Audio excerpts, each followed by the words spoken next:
In a space of 2.5 months, the country lost 7 prominent personalities who met their creator. This trend created panic and speculation in public, with many people trying to guess who could be next in the Grim Reaper's queue.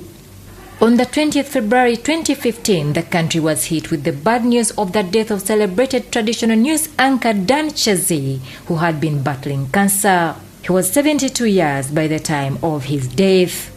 The nation was still absorbing the fact that Kyazze was gone when bad news came of the death of the flourishing young vibrant musician Emmanuel Mayanja, alias AK-47. He was Jose Chameleon's young brother. The tragedy happened on the night of 17th March. The dancehall icon is reported to have fallen in the restrooms at Deja Vu Bar and Lounge in Kansanga, a top city suburb. His death, however, was surrounded with mystery, which left some people behind police bars on suspicion they had a hand in his sudden death. Other reports, however, indicated that the deceased had succumbed to drug abuse. He was just 24 years old. As the country was trying to come to terms with the two big losses, a silence descended on Kagezi, a high-profile prosecutor, and gunned her down on the evening of Monday, 30th March 2015.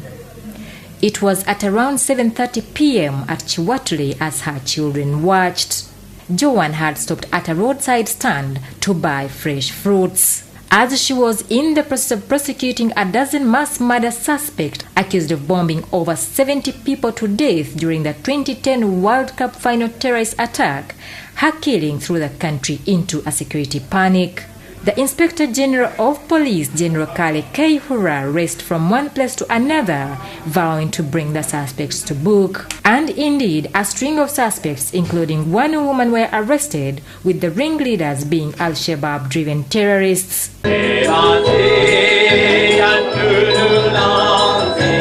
Bbale Francis needed no introduction. The 62-year-old TV and radio news anchor succumbed to cancer, ending his 3-decade journalism career. The entire country grieved for the legendary journalist who was perfect in articulating the Queen's language. Many of his former students poured out their hearts in grief, describing how he had steered them towards perfection.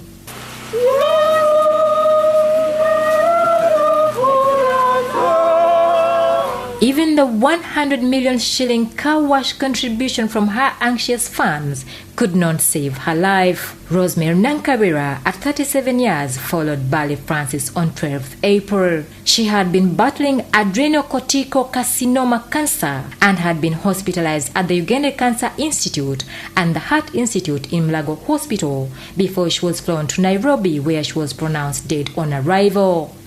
She started up the ladder to success in 2004 when she joined WBS TV as a lunchtime news anchor, later then presenter of the breakfast show, Prime News and Business Show, but also producing it. 2 years later, she crossed over to NTV as an anchor and reporter, accumulating a large fan base and scooping several awards. By the time of her death, Rosemary was pursuing her further studies in England. The Supreme Mufti of Kibuli, Sheik Zubair Kayongo, breathed his last on the 16th April. His death in Dar es Salaam left the country in shock, since it was after a short illness. This popular clergy, mostly referred to as Uganda's Islamic Book of Knowledge, died at 83 years. As many leaders poured out their praises of Sheik Kayongo, President Yoweri Museveni put aside his busy schedule and attended in person to bid Kayongo farewell, and added his voice to those praising the fallen cleric. For the Muslim community, but also for Uganda, and especially for me. Why? Because they appear to be having credibility.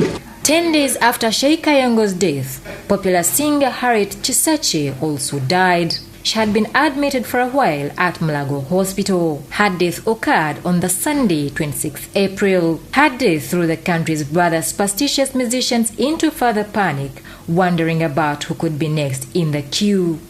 The young musician shocked her family and the entire public when she willed to be buried at Matia Mulumba Lia's church in Bunamaya rather than an ancestral ground.